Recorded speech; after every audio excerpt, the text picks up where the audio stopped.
جس آدمی کا قیامت پر ایمان نہ ہو وہ آدمی مسلمان نہیں ہوتا۔ قیامت آئے گی، قیامت قائم ہوگی، حشر کا میدان لگے گا، گناہ گار کو سزا، نیکوکار کو جزا ملے گی۔ یہ وہ تصور ہے جو انسان کی تربیت کرتا ہے، یہ وہ تصور ہے جو اسے زندگی میں چلنے کا طریقہ بتلاتا ہے، حلال حرام کے بیچ فرق کرنے کی اسے نصیحت کرتا ہے۔ اگر قیامت کا تصور زندگی سے نکل جائے تو پھر لوگ بالکل شترے بے مہار اور بے لگام ہو کے دنیا میں گھومیں گے۔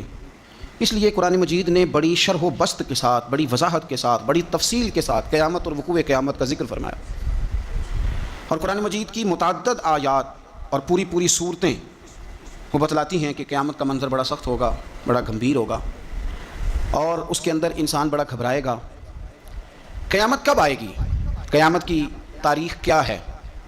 اللہ اور اس کے رسول صلی اللہ تعالیٰ علیہ وسلم نے ہمیں دن بھی بتلایا ہے، تاریخ بھی بتلائی ہے، پر وہ آئے گی کب اس وقت کا تعین نہیں فرمایا، سن نہیں بتائی بس۔ اب بہت سارے بیوقوف دنیا میں پائے جاتے ہیں، اور ہمیں زیادہ تکلیف ہوتی بھی اسی بات کی ہے کہ لوگ امت کے اتحاد کے اندر بہت بڑا رخنہ ڈالتے ہیں ہر اس موقع پر کہ جس موقع پر اتحاد کی بات کی جا سکتی ہے، لوگ انتشار کی بات کرتے ہیں۔ یہاں بھی اس موقع پر بھی لوگوں نے یہ لکھا ہے کہ اگر حضور کو پتہ ہوتا کہ قیامت کب آئے گی تو حضور بتا نہ دیتے۔ اندازہ کریں، پھر لوگ کہتے ہیں آپ اس آدمی سے بغل گیر ہوں، اس بندے سے آپ پیار بڑھائیں۔ میرے تو جو ابا جی کو ان پڑھ کہے میں تو اس سے پیار نہیں کرتا، تو جو مدینے والے رسول کے علم پر اعتراض کرے۔ ہاں یہ یاد رکھیں، ہزاروں قومیں وجود میں آئیں دہر میں خشک و تر کے رشتے سے، پر ہم نے بنیاد دوستی رکھی یاد خیر البشر کے رشتے سے۔ ہم اس کے غلام ہیں جو حضور کا غلام ہے، لیکن اسے ہر مقام پر نبی پاک میں نقص نظر آئے تو پھر دشمن احمد پہ شدت کیجیے، ملحدوں سے کیا مروت کیجیے، اور شرک ٹھہرے جس میں تعظیم حبیب اس برے مذہب پہ لعنت کیجیے۔ یہاں بھی لوگ دیکھیں کہ بات کیا چل رہی ہے قیامت کی، اور آپ کیا تفسیر بیان کر رہے ہیں کہ حضور کو پتہ ہی نہیں تھا۔ یہ انداز آپ نے اختیار کیا ہے۔ قیامت کی علامتیں نبی پاک نے ہمیں بتا دیں، فرمایا کہ جب یہ معاملہ ہو جائے تو سمجھ لو پھر قیامت آنے لگی، سمجھ لو پھر قیامت۔ دیکھیں نا، لوگ کہتے ہیں جی جب آپ کا جسم ٹوٹنے لگے، جب آپ کی طبیعت میں کمزوری آنے لگے، جب آپ محسوس کریں کہ میں ان بیلنس ہو رہا ہوں تو چیک اپ کرا لیں، شوگر تو نہیں ہو گئی۔ یہ اس کی علامتیں۔ جب آپ کے جسم میں تپش بڑھ گئی، آپ کے معدے کا نظام ڈسٹرب ہو گیا، آپ کے ہاتھ پیر جلنے لگے، تو اب آپ نا ٹیسٹ کرائیں کہ آپ کو ہیپاٹائٹس تو نہیں ہو گیا۔ تو کسی بھی چیز کے آنے سے پہلے اس کی کچھ علامتیں ہوتی ہیں۔ تو ہمارے رسول پاک علیہ السلام نے ہمیں کچھ نشانیاں بتا دی قیامت کی، فرمایا ان نشانیوں پر غور کرو، جب یہ چیزیں آئیں پھر تمہیں انتظار کرنا ہے، پھر قیامت آئے گی، پھر تارے جھڑیں گے، چاند ٹوٹے گا، زلزلہ آئے گا۔ قرآن مجید نے کہا سورہ ابراہیم کے اندر کہ یوم تبدل الارض غیر الارض، فرمایا جس دن یہ زمین کسی اور زمین سے بدل دی جائے گی۔ یہ جو تمہارے پاس زمین ہے یہ زمین نہیں رہے گی، والسماوات، اور آسمان بھی بدل دیے جائیں گے۔ اس کو آسان نہ سمجھیں، آپ زمین پہ پیر رکھیں اور آپ کو شاید شیشہ ہی لگا ہو، اگر آپ کو اندازہ ہو نا کہ یہ پانی ہے تو آپ کا پیر جمتا نہیں، آپ گھبرا جاتے ہیں کہ یہ وہ والی زمین نہیں جس پر میں چلنے کا عادی ہوں۔ یہ کوئی آسان بات نہیں۔ آپ اپنا ملک چھوڑ کے کسی اور ملک جائیں تو آپ بڑے پریشان ہوتے ہیں، کہتے ہیں میں پردیسی ہوں، اور انشاءاللہ پردیسی کوئی بھی نہ تھی وے ککھ جنا تو پارے تاڑی مار اڑانا باہو اسی تے اگے ہی اڈن ہارے۔ بڑا مشکل مرحلہ ہے پردیس، حالانکہ زمین وہی ہے، لیکن آپ کی مٹی بدل گئی تو آپ پریشان ہو گئے۔ تو رب فرماتے ہیں اس دن کا بھی خیال کر جس دن میں زمین ہی بدل دوں گا۔ تو زمین پہ پیر رکھے گا پر یہ وہ والی زمین نہیں ہوگی، والسماوات، اور آسمان بھی بدل دوں گا۔ وبرزوا للہ الواحد القہار، اور فرمایا سب لوگ اس دن اس اللہ کے سامنے کھڑے کیے جائیں گے جو وحدہ لا شریک بھی ہے اور سب پر غلبہ رکھنے والا بھی ہے۔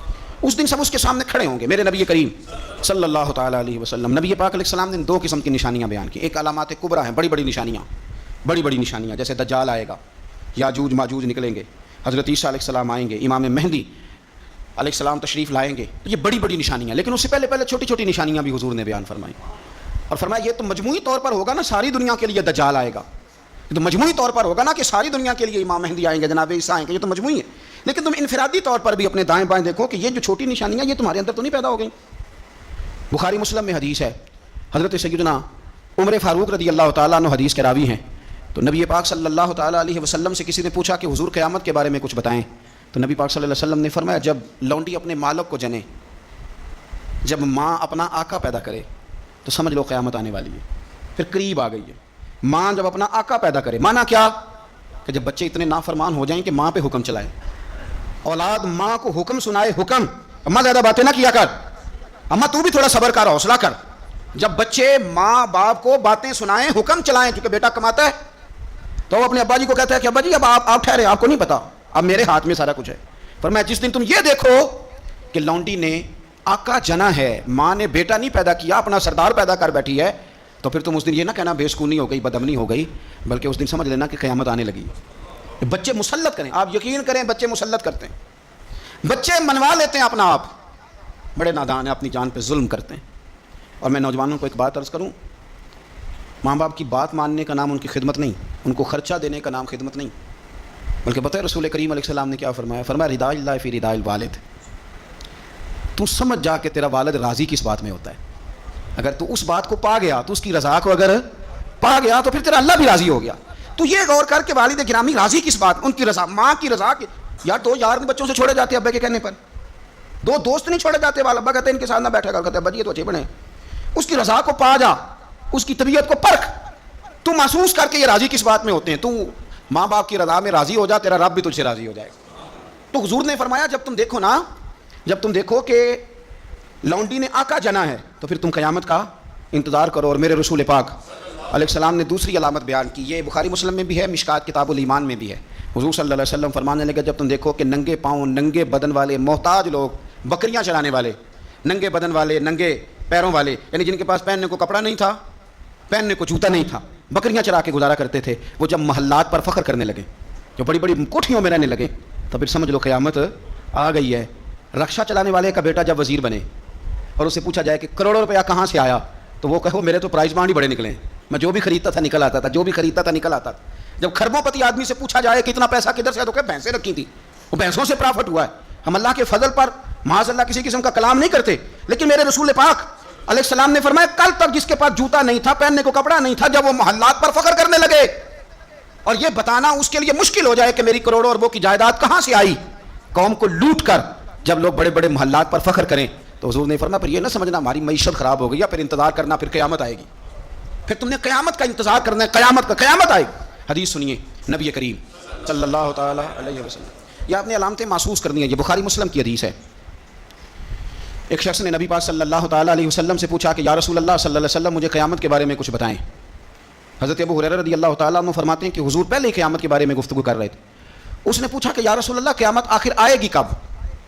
اللہ کے حبیب علیہ السلام نے اس کو بھی بتایا, ایک تیسری علامت بیان کی. حضور فرمانے لگے جب امانت کو ضائع کیا جائے تو قیامت آ جائے گی. اب ذرا وضاحت دیکھیے میرے نبی کریم کی, جب امانت کو ضائع کیا جائے گا تو قیامت آ جائے گی, قیامت آئے گی. تو اس نے فوراً عرض کی حضور امانت کب ضائع کی جائے گی, حضور امانت کب ضائع کی جائے گی؟ تو نبی پاک صلی اللہ علیہ وسلم نے فرمایا جب امانت نااہل کے سپرد کر دی جائے, جب کرسی پہ وہ بندہ بٹھا دیا جائے جو اس کا اہل نہیں ہے, تو قیامت آئے گی. جب کرسی پر نااہل آدمی بیٹھتا ہے, نااہل, تو پھر میرے نبی پاک نے فرمایا پھر قیامت آتی ہے. آپ اس کو چھوٹا نہ سمجھیں, ہمیں تو بس اتنا پتہ ہے کہ بندہ میری برادری کا تو میں نے ووٹ دینا ہے, ہمیں تو اتنا پتہ ہے کہ بندہ میری پارٹی کا تو میں نے ووٹ دینا. نااہلوں کے سپرد کر دیا سارا کچھ, انہیں خبر ہی نہیں تھی, اس قابل ہی نہیں تھے. حضرت ابو ذر غفاری رضی اللہ تعالیٰ عنہ وہ خوبصورت صحابی ہیں کہ جن کے تقوی کی گواہی حضرت عثمان غنی جیسے لوگ دیا کرتے تھے کہ یہ نیک اور پرہیزگار بندہ ہے. اتنے شاندار حضرت ابو ذر غفاری, اتنے بڑے آدمی. انہوں نے عرض کیا یا رسول اللہ صلی اللہ علیہ وسلم فلاں صوبے کا گورنر ٹھیک نہیں, تو آپ اس طرح کریں مجھے گورنر بنا دیں اس صوبے کا.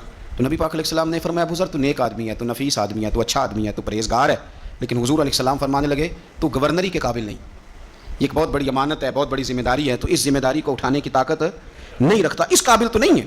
محبت اور چیز کا نام ہے, قابلیت یہ بھی ہو سکتا ہے کہ کوئی آدمی کسی چیز سے مخلص ہو لیکن اس کی قابلیت نہ رکھتا ہو. قابل آدمی کو آپ بٹھائیں گے, مخلص ہونا اور ہے, قابل ہونا. ایک آدمی آپ سے بڑا پیار کرتا ہے پر وہ ڈاکٹر نہیں, تو دوائی اس سے لیں گے کہ ڈاکٹر سے لیں گے؟ تو آپ کہیں ڈاکٹر تو میرا واقف ہی نہیں, میں نے تو یہ پیار بڑا کرتا ہے, دوائی اسی سے لینی ہے. بھائی محبت اور چیز ہے, قابلیت ہم نااہلوں کے سپرد مانتے کرتے ہیں, یہ مان جانا چاہیے ہمیں. مولانا رومی نے ایک بڑی خوبصورت بات لکھی ہے, بڑی خوبصورت, اور فرماتے ہیں کہ بادشاہ نے باز رکھا ہوا تھا, باز بڑا تنگ تھا بادشاہ سے. تو باز جو ہوتا ہے نا اس کے ناخن بڑے ہوتے ہیں, اس کے پر بھی بڑے ہوتے ہیں, اس لیے کہ اس نے پنجوں کے ساتھ اپنا شکار پکڑنا ہوتا ہے, پروں کے ساتھ پکڑنا ہوتا ہے. تو اس کے ناخن بھی بڑے بڑے تھے, پر بھی بڑے بڑے تھے, پر وہ بادشاہ سے تنگ بڑا تھا کہ یہ جو ہے اس نے مجھے قید کیا ہوا ہے. ایک دن پنجرا کھلا تھا تو باز اڑ گیا, ایک بوڑھی اماں کے گھر چلا گیا. بوڑھی نے بڑا پیار کیا, پہلے تو تھپکی دی, پھر چوری کھلائی, پھر بڑی محبت کری. باز اسے بڑا راضی ہوا, اس نے کہا یہ اماں ٹھیک ہے, قید تو نہیں نہ کرتی, چوریاں بھی کھلاتی ہے, پیار بھی بڑا کرتی ہے. تو اماں ایک دن کہنے لگی کتنا بیوقوف تھا بادشاہ جس کے پاس تو رہتا تھا, تیرے نہ کبھی ناخن کاٹے نہ تیرے بال کاٹے. اس نے اس طرح پکڑا اور پہلے اس کے ناخن اتارے, بڑا چیخا, بڑا چلایا کہ میرا تو کمال ہی میرے ناخنوں میں ہے. انہیں کاٹ ڈالے, پھر اس نے کینچی لی اور اس کے پر کاٹے, کیونکہ دیکھو کتنا برا حال کیا ہوا ہے. اب وہ نہ شکار پکڑنے کے قابل رہا نہ اڑنے کے قابل رہا، حالانکہ اماں نے کیا پیار ہی ہے، لیکن وہ پیار کر سکتی تھی، باز رکھ سکتی، اس کو رکھنے کے لیے کچھ صلاحیتیں کچھ خوبیاں چاہیے۔ بادشاہ ڈھونڈتے ڈھونڈتے اس کے گھر آگے آ کے دیکھا تو اس کا برا حال ہے، اس کے قریب آیا تو وہ باز رونے لگا، تو کہنے لگا مجھے واپس لے چل، تیری قید ہی مجھے اچھی ہے۔ تو اس نے کہا تو یہاں کیوں پڑا؟ کہنے لگا یہ پیار بڑا کرتی تھی لیکن اسے پیار کرنا آتا ہے پر باز رکھنا نہیں آتا۔ جو باز رکھنے کا انداز ہے وہ اور ہے، پیار کرنے کا رنگ اور ہے۔ ہمارے ہاں لوگ کہتے ہیں بندہ اچھا بڑا ہے، میں کہتا ہوں اچھا ہونا اور بات ہے اور کسی عہدے کے قابل ہونا اور ہے، اور بات ہے۔ تو جب نااہل کے ذمے کام لگائے جاتے ہیں تو پھر کیا ہوتا ہے؟ پھر قیامت آتی ہے نااہلوں کے ذمے۔ 6 نشانیاں حضور نے اور بیان کی بخاری مسلم میں۔ نبی پاک صلی اللہ تعالیٰ علیہ وسلم نے فرمایا جب علم اٹھا لیا جائے گا اور جہالت کی کثرت ہو جائے گی، اور تیسرا فرمایا جب زنا کاری بہت زیادہ ہونے لگے گی، چوتھے نمبر پہ فرمایا جب شراب عام ہو جائے گی، اور 5ویں نمبر پر فرمایا جب مردوں کی تعداد کم ہو جائے اور عورتوں کی زیادہ ہو جائے، اور 6 نمبر پہ فرمایا جب تم دیکھو کہ 50 عورتوں کی سرپرستی کرنے والا ایک مرد ہے، ان کی نگہبانی کرنے والا ایک ہے، ایک مرد ہے 50 عورتیں۔ جب یہ 6 علامتیں آئیں تو سمجھ لو قیامت آنے والی۔ علم اٹھا لیا جائے۔ علم کیسے اٹھتا ہے؟ علماء جب چلے جاتے ہیں اور پیچھے نئے علماء تیار نہیں ہوتے تو پھر علم اٹھ جاتا ہے۔ بہت سارے ضلعوں کے ضلع ایسے ہیں جہاں عالم نہیں ملتا، سکھا آدمی نہیں ملتا، ضلعوں کے ضلع۔ ہمیں شوق ہی نہیں کہ ہمارا بچہ عالم بنے، ہمارا مزاج ہی نہیں، اور علم کی بات ہم سنتے بھی نہیں، نہ ان لوگوں کے قریب بیٹھنا ان سے کچھ لینا ہمارا مزاج ہوتا ہے جو علم کے معاملے میں رسوخ رکھتے ہیں، ہمارا مزاج نہیں۔ علم اٹھتا جا رہا ہے۔ آپ یقین کریں کہ فتویٰ لینے کے لیے سکھا آدمی نہیں ملتا، اور ہم اپنے بچوں کو اس فیلڈ میں لانے کو تیار نہیں۔ میرے حضور نے فرمایا جب زنا بڑھنے لگے، کیسے کہوں کہ عالمی اعداد و شمار کہتے ہیں پاکستان میں زنا تیزی سے سستا ہوتا جا رہا ہے، زنا کرنا آسان ہو رہا ہے، شرابیں فخر کے طور پر پی جاتی ہیں۔ وہ کہتے ہیں جی یہ چودھریوں کی شادی ہے، وڈیروں کی شادی ہے، اس پہ شراب نہ آئے تو شادی کیسے آگے بڑھے گی؟ یاد رکھیں ہمارے صوفیاء کہتے ہیں، بزرگ کہتے ہیں کہ شراب پیشاب سے بھی زیادہ پلید چیز کا نام، اس سے بھی زیادہ پلید ہے یہ۔ تو اپنے تصورات کو سمجھیں، جب عام ہو جائے یہ کام، عام، جب جہازوں کے اندر انٹرنیشنل فلائٹس کے اندر شراب عام ملے، جب آپ کے ملک کے اندر 14 کمپنیاں رجسٹرڈ ہوں جن کو اجازت ملی گئی ہو کہ آپ شراب بنا سکتے ہیں، بیچ سکتے ہیں، تو پھر حضور نے فرمایا قیامت کا انتظار کرنا۔ میرے رسول پاک علیہ السلام نے فرمایا، ابو داؤد شریف کی حدیث ہے، حضرت سلمہ بنت حران ایک صحابی ہیں، وہ فرماتی ہیں کہ نبی پاک صلی اللہ تعالیٰ علیہ وسلم نے فرمایا کہ قیامت کے قریب نا لوگوں کو مسجد کے لیے امام نہیں ملے گا، لوگ ایک دوسرے کو دھکا دیں گے کہ نماز پڑھاؤ نماز پڑھاؤ۔ کہاں ملتے ہیں ائمہ مساجد؟ پہلے تو امام کی تنخواہ اتنی زیادہ ہے کہ کوئی امام لگنے کو تیار ہی نہیں، اور اگر خیر سے کہیں کوئی امام لگ جائے تو پھر یہ کہ اگر 25 نمازی ہیں نا تو 25 کی الگ الگ بولی ہے، الگ الگ رویہ، الگ الگ سوچ ہے۔ امام بیچارے نے 25 کے معیار پہ پورا اترنا ہے، 25 کے معیار پہ۔ اگر ایک کے معیار پہ بھی پورا نہیں اترا تو وہ کل بھی فارغ ہے اور آج بھی فارغ ہے، چھٹی ہے اس کی۔ 25 بندوں کے معیار پہ آپ نے پورا اترنا ہے۔ ایک کہتا ہے کہ مولوی صاحب صبح فجر کی نماز ہی تو مزیدار ہوتی ہے، تو قرآن شریف زیادہ پڑھا کریں، دل کر رہا ہے سننے کو، کہیں جانا ہے۔ تو دوسرا کہہ رہا ہے حضرت صاحب ڈیوٹی بھی کرنی ہے، مہربانی فرمائیں نماز ذرا چھوٹی پڑھائیں۔ اب اگر اس کی مانے گا تو یہ ناراض ہو جائے گا، اگر اس کی مانے گا تو وہ ناراض ہو جائے گا۔ اور امام صاحب پہ حکم بڑی پابندی سے لوگوں کا چلتا ہے، بڑی میرے سے آ کے مسئلے پوچھتے ہیں، کہتے ہیں جی وہ ہمارا جو امام ہے نا جی وہ گھٹنے نہیں صحیح لگاتا۔ میں نے کہا جب تک میں دیکھ نہیں لیتا اس کے گھٹنے صحیح لگتے ہیں کہ نہیں، میں نے فتویٰ شتویٰ کوئی نہیں دینا، پہلے دیکھ لو۔ حالت خستہ ہوتی جا رہی، مساجد کے اندر ڈیوٹیاں کرنے والے لوگوں کی تعداد تیزی سے کم۔ اور میں بڑی معذرت کے ساتھ عرض کروں گا، یہ مصلی رسول ہے، یہ مصلی پہ امام کھڑا ہوتا ہے، یہ مصلی ہے۔ اور جب امام یہ دیکھنے لگتا ہے نا کہ مجھے اس کے عوض ملتا کیا ہے، کتنے میں بک سکتا ہے میرا مصلی، تو پھر وہ امامت نہیں کرا سکتا، پھر اس کو چاہیے تھا وہ کاروبار کرتا۔ تیرے لیے اتنی تنخواہ بہت زیادہ ہے کہ تجھے مصطفیٰ کا مصلی نصیب ہو گیا، تیرے لیے یہ چھوٹا اعزاز ہے کہ تو وہاں کھڑا ہے جہاں مدینے والے رسول کھڑے ہوا کرتے، اور تو تلاش کرتا پھرتا ہے کہ کہیں 2000 زیادہ ملے تو ادھر چلا جاؤں۔ تو یہ بھی قباحت ہے جس کی وجہ سے لوگوں کو ائمہ مساجد نصیب نہیں ہوں گے۔ یہ قیامت کی نشانی میرے رسول پاک صلی اللہ تعالی علیہ وسلم، دیکھیں حضور نے بیان فرمایا قیامت کی نشانی، حضور نے بیان۔ نبی پاک صلی اللہ تعالی علیہ وآلہ وسلم نے ارشاد فرمایا، حضرت ابو موسیٰ اشعری رضی اللہ تعالیٰ عنہ راوی ہیں، حدیث مشکات میں بھی ہے، ابو داؤد شریف میں بھی ہے۔ نبی پاک علیہ الصلوۃ والسلام فرمانے لگے قیامت کے قریب اس طرح اندھیری رات میں کوئی چیز گرتی ہے، ٹکڑے برستے ہیں تو پتہ نہیں نہ چلتا اندھیرے کی وجہ سے، اس طرح فرمایا تمہاری چھتوں پہ فتنے برسیں گے، فتنے۔ اور حضور فرماتے ہیں ان فتنوں کے زمانے میں بندہ صبح مومن ہوگا شام کو کافر ہو جائے گا، اور شام کو کافر ہوگا صبح مومن ہو جائے گا، صبح مومن ہوگا شام کو کافر ہو جائے گا، اس کی کیفیت بدلے گی۔ اور حضور علیہ الصلوۃ والسلام فرمانے لگے اس زمانے میں جو آدمی چل رہا ہوگا نا اس سے وہ بندہ بہتر ہوگا جو بیٹھا ہوا ہے، اور حضور فرمانے لگے اس زمانے میں جو آدمی دوڑ رہا ہوگا اس سے وہ بہتر ہوگا جو آہستہ آہستہ چل رہا ہے۔ فتنوں کے زمانے میں فتنے چھتوں پر برسیں گے، بندہ صبح مومن ہوگا شام کو کافر ہوگا، شام کو مومن ہوگا تو صبح کافر ہو جائے، اس تیزی کے ساتھ فتنے برسیں گے کہ ایمان لے جائیں گے۔ اے اللہ ہماری اولادوں کی حفاظت فرما، اللہ ہم کمزور ہیں، فتنوں کے زمانے میں ہمارے ایمان کو محفوظ فرما، اللہ ہمارے حال پہ رحم فرما۔ جو زیادہ جگہوں پہ جاتا ہے نا، دوڑ کے ادھر چلا گیا، دوڑ کے ادھر چلا گیا، اس کا ایمان زیادہ خطرے میں ہے، اور جو بیٹھا ہے ایک جگہ جم کے بیٹھا ہے, سکون سے بیٹھا ہے. آج بیماری نہیں لگ گئی, لوگ کہتے ہیں میں نے اس کی بھی تقریر سنی, پھر میں نے اس کی بھی سنی, پھر میں ادھر بھی گیا, الجھ گئے, ختم ہو گئی بات. جب تک وہ ایک جگہ جمے ہوئے تھے ان کا ایمان محفوظ تھا. یہ میں نہیں کہہ رہا, یہ مدینے والے رسول نے فرمایا ہے, یہ نبی کریم نے فرمایا ہے. اور جب تو ادھر بھی گیا, تو ادھر بھی گیا, تو نے اس کی بھی سنی, میں ناقدین کی بھی سنوں گا, میں اس کی بھی سنوں گا, تنقید کرنے والے کی بھی, او ہم نہیں کسی کی بھی سنتے. ہمیں ڈاکٹر اقبال, علامہ اقبال نے مشورہ دیا تھا, یہ دور ہی نکتہ چین ہے, کہیں چھپ کے بیٹھ جا, اور جس دل میں تو مکین ہے وہیں چھپ کے بیٹھ جا.